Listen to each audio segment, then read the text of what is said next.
Hello, everybody, and welcome to the Deadhead Cannabis Show. Jim Marty here, reporting from sunny and warm 86-degree Denver, Colorado.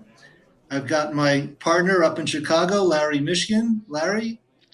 Jim, how you doing? Hello, everybody, and welcome to another episode of the show in Chicago, where it is sunny, warm, and humid, just like it's supposed to be this time of year, which is fine, and the air conditioning is working very well, thank you, so we're all quite comfortable.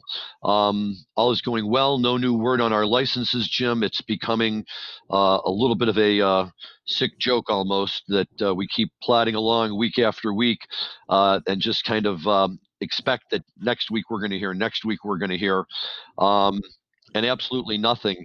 And not to take us too far off track, but something we'll talk about in the future, because I suspect it's just going to get worse, are all of these people who have real estate contracts or leases who have been putting them on contingency, waiting to see if they got a license. That's what's been keeping me busy at the moment. So we got a lot going on here, and it would be nice if we just found out our winners. Having said all of that, we are very lucky today, Jim. We have on our show today a guest, Matt Mayberry. Matt's with Trym, that's Trym, as we'll come to learn in a minute. Matt does work in the cannabis industry, and his company creates some very interesting cannabis-related software. So let's dive in. Matt, welcome very much to the show. We're glad you can join us today. Yeah, thanks both of you for having me. Really excited to be here. Absolutely. Before we get to the music side, which we know we all love to talk about, we would really love to hear about Trym. And, what can you tell us about it? Where did the idea come from? How did you get it started? And where are you today? Yeah, so Trym was started by myself and two co-founders, Benjamin Wong, who was a colleague that I worked with previously, and then also my wife, Karen Mayberry. And the idea for Trym basically came from Ben, Karen, and I all kind of kicking around this concept that we wanted to get into cannabis. We had a lot of friends that were growers. We had friends that worked in the dispensary space. Ben actually previously worked in the med days up in Mendocino.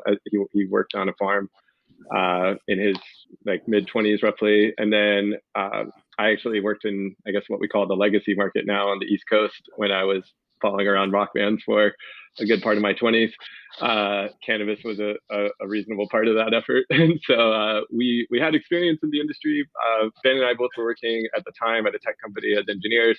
And he and I started to connect on the idea that we both had previously grown, and just looking at the idea of getting into the space.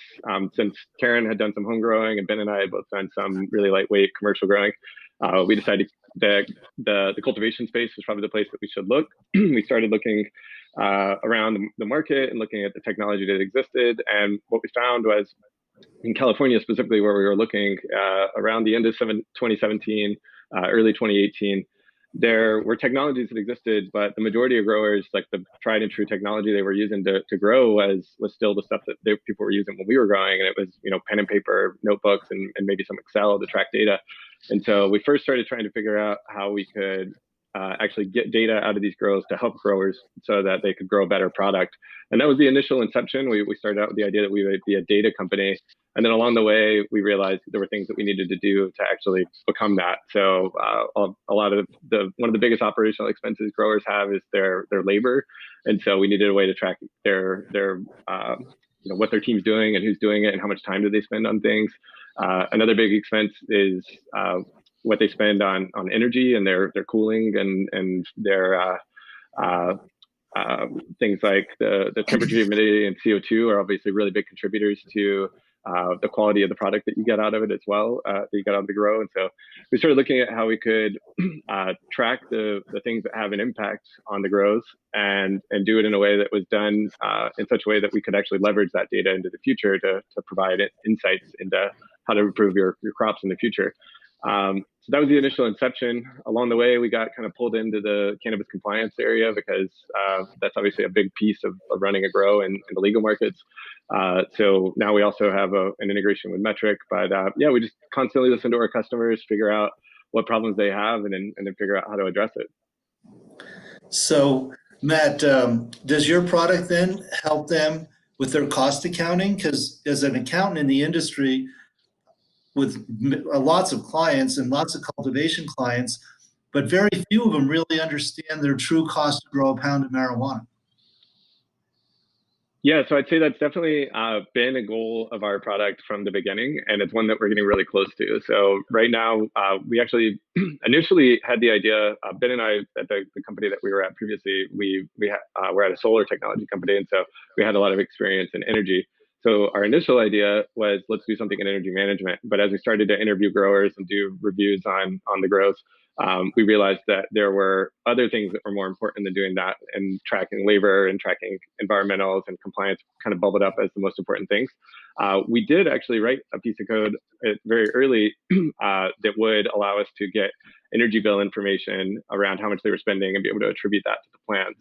And we also have their labor information. And so with those two things combined, it's about 75% of their total operational expenses.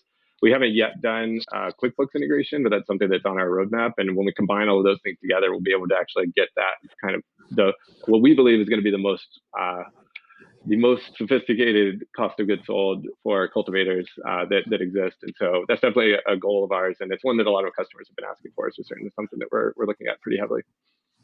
Very, very good. Yeah, it's very important. There are some cost accounting systems out there, but they're not really cannabis specific. So we have to kind of jury rig them. In my conversations with clients, I'll calculate their cost to grow a pound. And I'll say, you could be buying pounds on the legal market for way less than you're spending to grow. They just don't really understand all the costs that go into it. And then you have to allocate overhead. You have to factor in any transfer taxes. Like here in Colorado, we have an excise tax when the pound goes from the cultivator to the retailer. And that's true even if the retail is the same company. So anyway, I digress. I could talk about cost accounting and cannabis all day long. So I did see in the notes that you recently completed a fundraising round. Yeah, we haven't publicly announced that yet, but we have recently closed a round. We did a small kind of friends and family convertible note round in 2019. This year we've completed a larger preferred round, so it's our Series Seed, and we'll be putting out some news about that in the very near future. But yeah, we're really excited to. Raising money becomes a full-time job for the founders, and so we're excited to be able to get back to business, if you will. Yeah, it really does take a lot of time. I spend a lot of time in that area. Right now, across the country, it seems there's way more projects and people who have licenses or provisional licenses than there is capital to fund them. I was on the phone with a California company yesterday that has stopped construction on their greenhouse because they've run out of money and they can't raise money.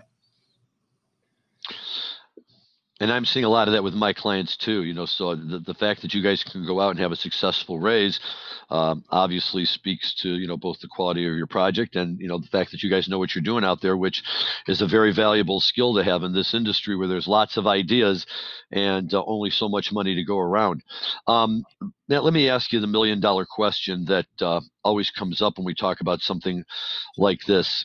What kind of support service do you provide? That's a great question, and it's one that's really important, honestly, because especially when you're dealing with customers' compliance, right? We're the gatekeeper ultimately between the grow and their reporting information to the state that could either cause them to be fined or to lose their license. So we treat any support that has to do with compliance as the highest priority, because so we treat any issue that could theoretically impact a customer's compliance as like a priority one event, and it's all hands on deck to get that solved as quickly as possible. We have 24-hour support. What we mean by that is if you were to be working within our system and you have an issue, we have a chat widget in there that you can use to contact us. You'd also have our customer support team's phone number, and likely you probably have either my phone number, Ben's number, or Karen's number as well. And we get hit up from all of those. We're a relatively small team, so we're still able to provide what we call white glove service to our customers. We've been told by many of our customers we have the best support in cannabis. I hope to maintain that as we continue to grow, because that's really important to us. And I think given how relationships have built this industry and will continue to be the primary way that that business has done in cannabis, in my opinion. Maintaining that level of support is really important. We started this company to help growers, and we don't ever want to be in a situation where people are saying negative things about us because we're not able to provide them the service that they deserve. No, I think that that's really, really important, and that's great. Some of the early software compliance programs that came out, it was always, you hear the stories about how, the program crashed, and we had to basically shut down for the day because our compliance software wasn't operating. We had no way to keep track of what we were doing and what we weren't doing. And I know for some of those early companies, the thing that separated the winners from the losers was who could provide that level of customer service. And really, in this industry, wouldn't you agree, timing is everything? That when these guys are supposed to be operating, they need that software up and running. Yeah, 100%. As we first started Trym, I looked at some of the first wave of cannabis software companies with envy, thinking, the money was so easy, they had it so good. And then, we've kind of seen as we've grown our business that that first wave was really, they were on the leading edge, but they were definitely also on the bleeding edge, and they took some blows that I'm lucky to not have to take at Trym. So we learned from some of the mistakes that some others have made. We're lucky enough to kind of be in this second wave of cannabis software, and I feel grateful for the time that we launched, and really grateful for the position that we're in right now. Sure. Well, very good. And it's interesting that your software ties into Metric, correct? Yeah, correct. Because that is the state-approved system here in Colorado, but also many other states as well. Yeah, I think it's 13 states plus District of Columbia at this point. So they're definitely the incumbent when it comes to state-selected systems. Right. And for our fans out there who may not know, the metric system is what tells the state of Colorado, or the state that you're in, the movement of your cannabis through the system. So it's tracked when you transfer a pound from the cultivator to the retailer, and then from the retailer to the customer. Okay. And that was actually my next question for you, Matt. I assume that you provide services to grows all over the country. Yeah, I think we're in 9 states now, and that is just recently expanded because we got our first customer out in Hawaii. But we're in most of the main states that you would think of when you think of cannabis cultivation. So we've got California, Oregon, Washington, Colorado, a couple of new states on the ticket with Massachusetts, Michigan, Illinois, and then we've also just recently Hawaii. So that's a lot of states, though. You have to maintain a big knowledge of compliance, right, for every state, to the extent they have things that operate differently from one state to another. Yeah, we right now for compliance are really focused on California. We've dabbled a little bit in Oregon as well. So our system is really broken into 3 primary modules. We have the task management system, and that's one module. Then the second is our environmental monitoring and analytics. Those 2 things combined are what we call our farm management service. And then we have the third service, which is our compliance module. And so given the complexity that you just mentioned, we've decided to really do one thing exceptionally well first before we branch out. And that one thing that we're focusing on is really, really nailing California. Sure. We do have a service that is valuable and people are paying for and enjoying in other states. But it's currently outside of California or Oregon, it's really exclusively the farm management services that we're providing. Got it. Okay. Interesting. But to your point, that's a massive undertaking, and it's one that we have not taken lightly, and that's why we've been a little bit sheepish to expand out. Is we want to make sure that we can really deliver on a single market or a very small set of markets before we roll it out nationwide. Have you identified any market where you might want to go and set up a satellite office or something to help kind of expand out your services? Yeah, it's interesting. We're an entirely remote team right now. So we've got the founders are from California, and that's where the majority of our employees live right now as well. But we also have some employees in Colorado, Washington, and Oregon. So we're kind of spread out across all the main, leading edge recreational markets. And so I think really any of those markets could be a place where we decided to build a brick and mortar if we were to do that.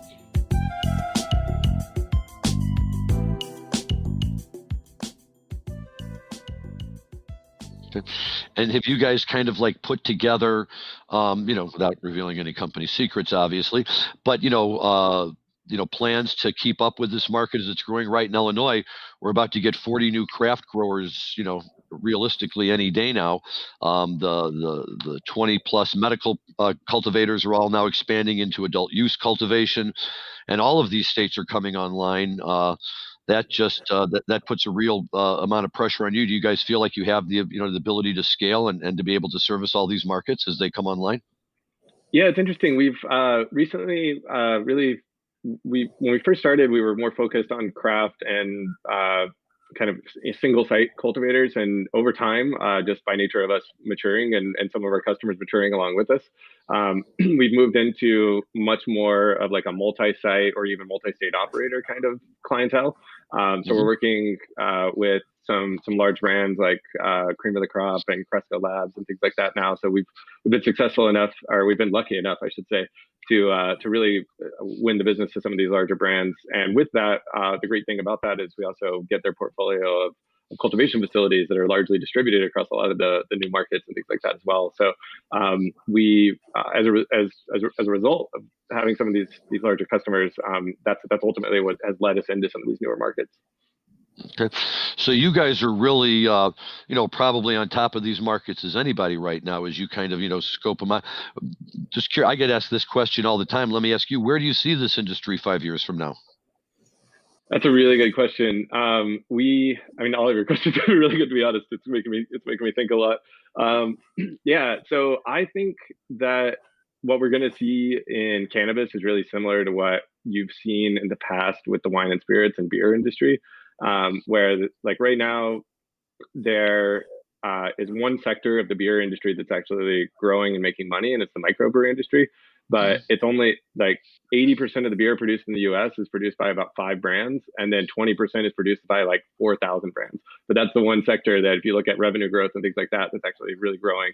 And so a lot of the other those big 5 brands, the Anheuser-Busch's of the world are they're purchasing the Ballast Points and the small breweries, and they're letting them maintain their brand and their image because they recognize that that's what the consumer wants.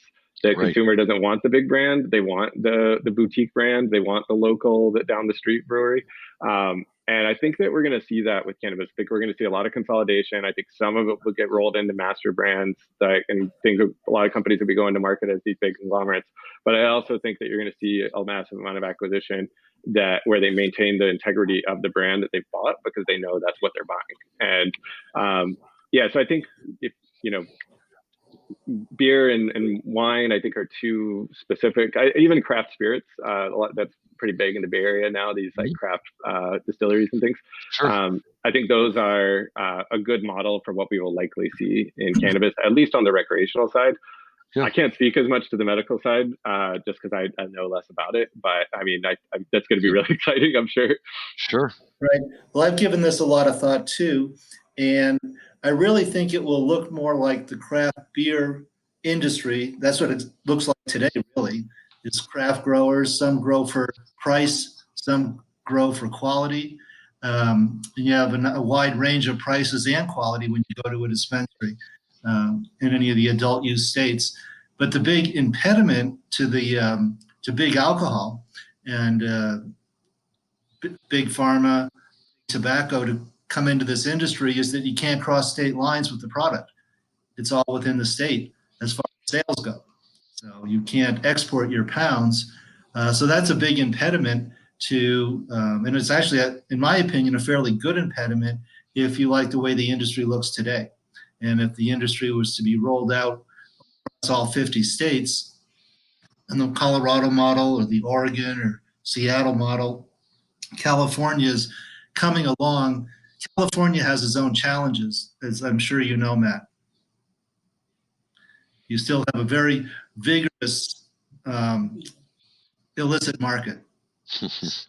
And really in Colorado, I can't really speak to Seattle and Oregon, but I think they're the same as Colorado, where the illicit market really no longer exists. When you can buy a really good 1.25 grams pre-roll for $8 or $9, how is the illicit market going to compete with that? in California, your taxes are so high, it leaves that door open for the illicit market. Yeah, it's definitely still thriving, especially down in Southern California. I think Northern California is more, for whatever reason, more interested in adopting the kind of new recreational regulations. But Southern California, from the cultivators that we work with down there, have expressed that the illicit market is definitely still thriving. Yes. And sign of the times is we're no longer supposed to call it the black market. It's the illicit market now. Correct. Yeah. Or the legacy market is what we have moved to calling it, because market. I do like that name too. Gives a little touch of respectability. Well, a lot of people came from the legacy market. Sure, they did. Those were the first round of cultivators when medical came in. Yep, no doubt about it. No doubt about it. Many of them second and third generation, especially in Northern California. Yeah, absolutely. Becomes a family business. Let's turn to music, and we have about 10 minutes or so to talk about music. Matt Mayberry has let us know that he was very much into phish in his college days. So we're going to let him talk about still that. Into phish. I was going to say, I think he still is. It's still right. Yeah, we all are. We all are. I miss live music terribly. It's really a sad thing. I was walking down Colfax today in Denver, walking past the Fillmore with my son Jack, and saying, God, we went to so many shows there. Will it ever come back? But it will. It'll come back. So, Matt, why don't you share some of your experience on phish tour? Give us a good phish story. Okay, yeah. So I'd say phish was probably the biggest inspiration that I had. I also spent a lot of time following around other bands. I remember following around Soundtried Sector 9 when they were just a bar band out of Atlanta. I grew up in North Carolina, so a lot of my stories are East Coast based. But sure. I actually met my wife on Widespread Panic Tour. We've both shared a love for that band as well. Yeah. We've been happily married. We have a 9-year-old son now. So, but yeah, for phish, I've seen probably over 100 phish shows. Started out in my senior year of high school. My senior trip, a lot of people were going to go to the beach or go backpacking in Europe, and me and my best friend that ended up being the best man in my wedding, we went on phish tour. That was our senior trip, and been following that band around for about as long as I can remember seeing live music in any real meaningful way. I was in kind of the very end of what they call the phish 1.0 years before they took their hiatus, their first hiatus. And so I would say I'm mostly a 2.0 fan, which I say begrudgingly, because when I listen to phish, I usually listen to like 1995 to 99, and I started seeing them in 99 and barely got in on that. Probably one of the coolest phish experiences I've ever had was when we finally got to see them at Red Rocks, because the last time they had played there, they got banned from Red Rocks, so they finally got to come back in 2010, I think. And my wife and I, we got tickets. The most expensive ticket of the tour, it was selling for hundreds of dollars in the parking lot. We got up to the place where you hand the person your ticket. And I look behind me, and Karen has this white look on her face, and I'm like, "What's wrong?" And she's like, "I don't know where my ticket is." She had it the whole way. We were holding our ticket the whole way up. We already had to show up once. I was like, "Oh God, we're not gonna be able to get in." And so we look at the guy, and he sees the terror on her face, and I'm like, "We had our ticket down there. That's how we got here, but we don't have your ticket to scan it." And he was cool, and he was like, "Just go ahead." And he let us in. Wow. So they were selling for like $500, $600. That's great vibes. That's amazing. And we got in, we went in, and the show was just amazing. It started to rain at one point. And the funny thing is, the weekend prior, we lived in San Diego at the time, but we were going back and forth between Colorado to see music, because there was just a really great hub of music in Colorado, obviously. And so we had gone to see Soundtried Sector 9, SDS9 the weekend prior, and it rained, and we were totally unprepared. We came with like all of our San Diego gear and not enough rain gear, and we had a pretty bad time at that show, to be honest. So we came back for phish. We were like, we're going to have everything we need. It started to rain, and we had our rain jackets, we had our umbrellas, and we were totally prepared, and we had just the best time at that show. And if you know fish songs very well. There's Split Open and Melt, and there's this part where they have kind of some lyrics about rain and the water and all of this, and it was just a perfect combination of the rain coming down and Split Open and Melt, and it was just an awesome time. But that's just one of thousands of amazing fish stories that I'm sure that we could all share. Well, we have some common experiences. At the last fish shows back in 95 or 96, that was the first time I saw fish, was at Red Rocks. And one of the shows I remember very clearly is Fishman came out and did Purple Rain with the vacuum. Purple Rain, yeah. And then I was also at those shows post-hiatus, which I believe was 2009, actually. So I think you're right. I was at those shows too. And one thing I remember very clearly about those shows is, might have been the last night that Billy Kreutzmann from the Grateful Dead came out and played with Fishman. Right. That was my homework assignment. I remember that. Sure. And they did a killer Character Zero. Oh, that's amazing. Yeah, we went to that night as well. That was, I think they dropped a Mound that night too. It was really, those were great shows. Yes, they were. What I find is, I saw the Grateful Dead there in 1984, and just listening to you tell the story about seeing fish there, it's like it sounds like everybody's story who goes to Red Rocks. We drove out there to see the Dead in '84, and we got stuck in a big hailstorm, and my wife, who was my girlfriend at the time, the back window of her car broke out, and what are we going to do? What do you mean? What do we do? We put a tarp over the window. We drove up to the show. We went to the damn show, and it rained for a few hours, and then it stopped in the middle of morning dew, and the moon came out. The crowd went wild, and it was amazing. That's what you go to Red Rocks for. It's a great experience. Oh, absolutely. It's a lot of fun. Now, here's another question I have for you, Matt. You say you have a 9-year-old.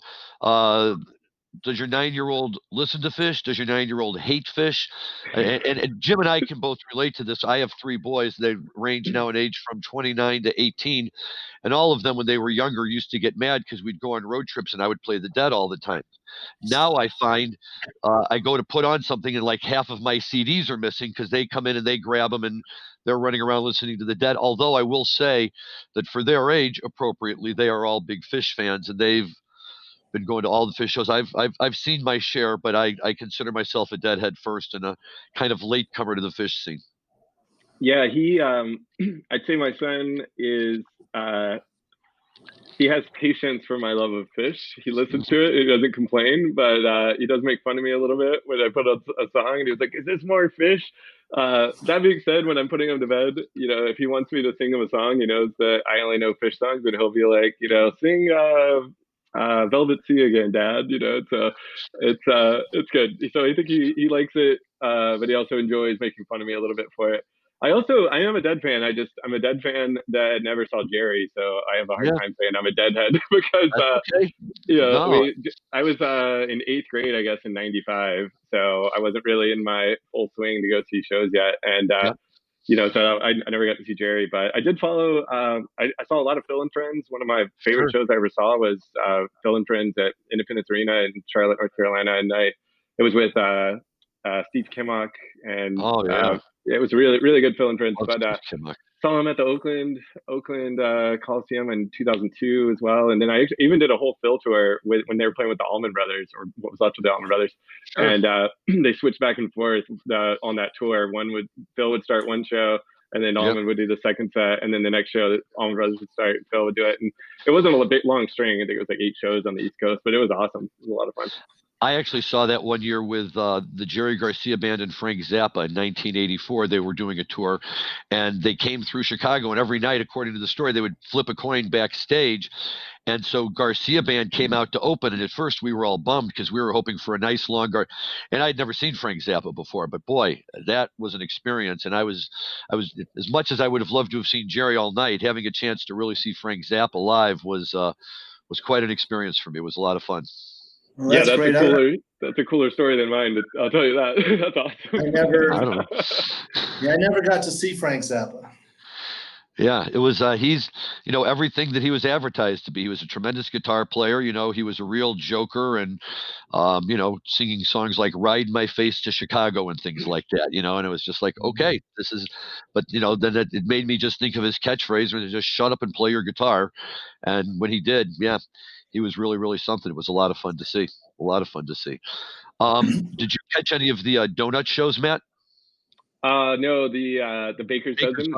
Yeah. Yeah. No, that was that was definitely something that was on my radar, but I didn't make it out there. Being on the West Coast, I usually stick to the West Coast now. I've been in California since 2007, and so most of our focus is there. We did go to some East Coast shows. Karen and I had a job that moved us to the East Coast for 1 year. And so we got to see some like Jersey shows and New York shows at that point. But yeah, didn't get the Baker's Dozen, unfortunately. It's funny you mentioned Big Zappa.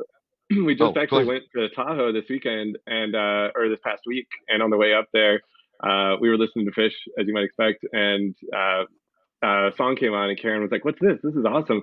And it was a Zappa cover that Phish plays called Peaches and Regalia. And it was like a 99 show where they had her cover in Peaches and Regalia. And it was awesome. Really good cover. Yeah. Excellent. So we're coming to the end of our time slot because I'm in my Denver office and they have to sterilize each office after we leave. So that's why I have to stop at 4:45. But I can squeeze in one quick Phil and Friends story from Red Rocks post Jerry's demise. Red Rocks, a lot of the shows is 100% general admission. You would get there right after breakfast and we would get up there, at noon, get on the stairs at Red Rocks. So we ended up in the first 5 rows, just basically looking right at Phil. And I believe he was touring with Ryan Adams that tour. And they played so late, well past 11:30, that all the workers and security basically left and went home another half hour or more. And it was just us and Phil and nobody else. No vending, no security, just us and Phil. And it was a great, great, long show. That's wonderful. So that's my closing story for today. Matt, before we take off, please, one more time, tell the listeners your webpage, how they get a hold of you. If they have any questions to work with Trym, what do they do? Yeah, so the website is trym.io, and that's TRYM.io. You can also email us at info@trym.io, and that'll get you right into our inbox, and we'll be able to point your question or your demo request either way. Normal thing that we do to get people a taste for what we do is we run into a product demo, kind of figure out whether or not our solution is the right thing for them, and then we're off to the races from there. Beautiful. Very good. Jim, I'm sorry we didn't have more time today. And Matt, this is just a tribute to how interesting of a guest you were, because we always have our side topics that we can veer into if necessary. And one of the things that I was all excited to talk about today, Jim, and we'll just have to do it next week, is we're coming up on the anniversary of the Grateful Dead Allman Brothers band concert at Watkins Glen in 1973. I know Phish has had a couple of famous moments there, one where they actually did play, and then Curveball, where my son was on his way. They got there, pulled into the parking lot, and they told him, go home. So that was brutal. But Watkins Glen, for some reason, just brings out the best. But there was a great story online today floating around about Watkins Glen, and they tacked on the Dead's version of Wharf Rat that they played. So if you go look for it, it's well worth it. It's a good read. It's a good listen. Very good. And I'll tease, I can share my stories of being at Coventry back in 2004. I was there too. I was there. I'm surprised you and I haven't run into each other, but it's a big Phish world. Speaking of running into people, I'd encourage all of our listeners to spread the word on the Deadhead Cannabis Show. Please try to get us more listeners.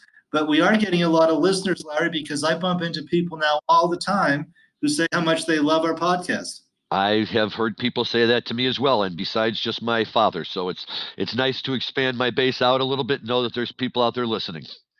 All right. So this is Jim Marty saying over and out from Denver, Colorado. We'll see you next time. Thanks, everybody. Larry Mishkin, Matt Mayberry, thanks again for being our guest. Have a great week, everyone. We'll talk to you soon. Thanks, guys.